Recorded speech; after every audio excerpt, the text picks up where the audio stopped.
Sang Sabda sudah menjadi manusia dan tinggal di antara kita. Sahabat Sabda Hidup yang terkasih, jumpa kembali bersama saya, Frater Anton, calon imam Keuskupan Palangkaraya. Hari ini Senin 9 November 2020, Pesta Pemberkatan Gereja Basilik Lateran. Perenungan kita hari ini diambil dari Injil Yohanes bab 2 ayat 13 sampai dengan 22. Mari kita siapkan hati dan pikiran kita untuk mendengarkan dan merenungkan sabda Tuhan. Dalam nama Bapa dan Putra dan Roh Kudus, amin. Semoga Tuhan beserta kita sekarang dan selama-lamanya. Inilah Injil Yesus Kristus menurut Yohanes. Dimuliakanlah Tuhan. Ketika sudah dekat hari raya Paskah orang Yahudi, Yesus berangkat ke Yerusalem. Dalam bait suci didapatinya pedagang-pedagang lembu, kambing domba dan merpati, dan penukar-penukar uang duduk di situ.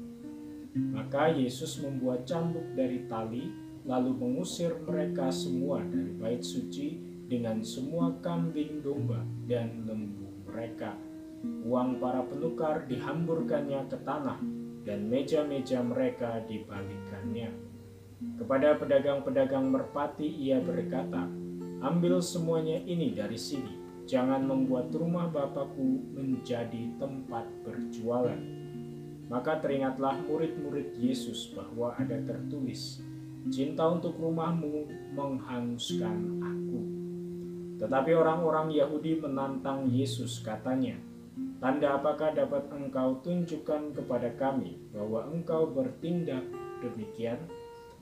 Jawab Yesus kepada mereka, "Rombaklah bait Allah ini, dan dalam 3 hari aku akan mendirikannya kembali."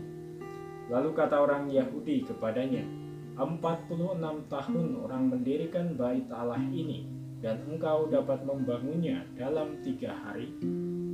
Tetapi yang dimaksudkan Yesus dengan bait Allah ialah tubuhnya sendiri. Sesudah Yesus bangkit dari antara orang mati, barulah teringat oleh murid-muridnya bahwa hal itu telah dikatakannya. Maka percayalah mereka akan kitab suci dan akan perkataan yang diucapkan Yesus. Demikianlah Injil Tuhan. Terpujilah Kristus. Sahabat Sabda Hidup yang terkasih, hari ini gereja merayakan pesta pemberkatan Gereja Basilika Lateran. Basilika Lateran merupakan basilika agung yang pertama yang melambangkan kemerdekaan dan perdamaian di dalam gereja setelah 3 abad lebih berada di dalam kancah penghambatan dan penganiayaan kaisar-kaisar Romawi yang kafir. Pemberkatannya yang kita pestakan pada hari ini merupakan peringatan akan kemerdekaan dan perdamaian itu. Seorang kaisar Romawi bernama Konstantinus menghadiahkan umat Kristen bangunan Basilika Lateran pada tahun 324 yang sekaligus juga menjadi katedral utama dari uskup Roma atau Paus. Maka gereja Basilika Lateran ini pun dijuluki sebagai induk dari sebuah gereja. Tentunya yang dimaksud dengan gereja bukan hanya semata-mata bangunan fisik saja, karena gereja dalam arti persekutuan umat beriman telah berlangsung sejak zaman para rasul dan Ekaristi sudah dirayakan sejak lama. Yang mau ditekankan dalam pesta ini adalah mengenai buah dari gereja di masa lampau yang diliputi dengan banyak kisah kemartiran, kemudian berbuah pada pengakuan dan kemerdekaan umat Kristen untuk menjalankan ibadahnya. Persekutuan umat dan perayaan Ekaristi yang sebelumnya dilaksanakan di tempat-tempat tersembunyi seperti katakombe, kini bisa dirayakan di suatu bangunan tetap yang kita sebut sebagai gereja.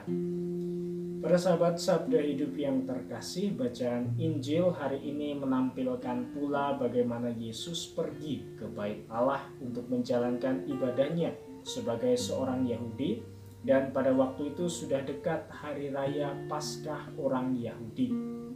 Nah, bait suci Yerusalem ini memiliki bentuk bangunan yang sangat megah dengan beberapa bagian. Pada kisah Injil hari ini ditampilkan latar tempat dari halaman paling luar bait suci, yaitu halaman kaum kafir. Di halaman kaum kafir inilah dijumpai orang-orang yang berjualan binatang-binatang kurban, terutama kepada para peziarah yang datang dari tempat jauh, sehingga sulit sekali kalau mereka harus membawa dari rumah binatang kurban. Ada pula meja-meja para penukar uang. Yesus menunjukkan kemarahannya kepada para pedagang itu karena telah membuat suasana di halaman kaum kafir itu bukan lagi seperti suasana ibadat, melainkan suasana pasar. Padahal di halaman kaum kafir itulah orang-orang bukan Yahudi juga memperoleh kesempatan untuk menyembah Allah. Dalam kesempatan ini pula lah Yesus mau menunjukkan suatu perubahan makna dari sebuah gedung atau bangunan peribadatan. Yesus menyatakan bahwa yang ia maksudkan dengan bait Allah tak lain adalah tubuhnya sendiri. Sebagai umat Kristiani, kita pun percaya bahwa gereja adalah tubuh Kristus sendiri, di mana Yesuslah yang menjadi kepalanya. Rasul Paulus juga menegaskan sebagaimana tertulis dalam suratnya yang pertama kepada jemaat di Korintus yang menjadi bacaan kedua dalam liturgi hari ini. Tidak tahukah kamu bahwa kamu adalah bait Allah dan bahwa Roh Allah diam di dalam kamu? Jika ada orang yang membinasakan bait Allah, maka Allah akan membinasakan dia, sebab bait Allah adalah kudus dan bait Allah itu adalah kamu. Maka para sahabat Sabda Hidup yang terkasih, apa yang menjadi pesan dari bacaan-bacaan kitab suci hari ini? Struktur bangunan bait suci, khususnya latar tempat peristiwa Yesus pada kisah Injil hari ini, yaitu halaman kaum kafir, menjadi gambaran bahwa ibadat perjanjian lama belumlah sempurna, karena belum berhasil mempersatukan manusia dengan Allah secara langsung, dan masih memisahkan kelompok manusia yang satu dengan kelompok yang lain. Tuhan Allah masih digambarkan berada jauh terpisah dari umat. Ia tersembunyi di balik tirai yang tebal, sedangkan umat berada di luar gedung bait Allah itu sendiri. Wafat Kristus di salib menyempurnakan ibadat itu dengan memperbaiki relasi manusia dengan Allah, sehingga kita beroleh rahmat untuk kembali mendekatkan diri pada Allah. Dalam Yesus manusia bersatu dengan Tuhan. Kita juga diajak untuk kembali meneliti diri kita yang adalah bait Allah. Sudahkah kita sungguh-sungguh membersihkan diri kita dari segala hal yang dibenci oleh Allah? Atau kita malah justru mempertahankan hal-hal buruk tersebut sehingga menampilkan diri kita bukan sebagai manusia yang ingin menyembah Allah dalam doa, roh, dan kebenaran. Semoga perenungan kita hari ini dan juga masa-masa menjelang penantian akan kedatangan Yesus Kristus dapat menggerakkan kita untuk sungguh-sungguh membersihkan diri kita sebagai tempat yang layak bagi Allah untuk tinggal di dalamnya. Semoga Allah yang Maha Kuasa memberkati kita, melindungi kita terhadap dosa dan menghantar kita ke hidup yang kekal. Dalam nama Bapa dan Putra dan Roh Kudus. Amin.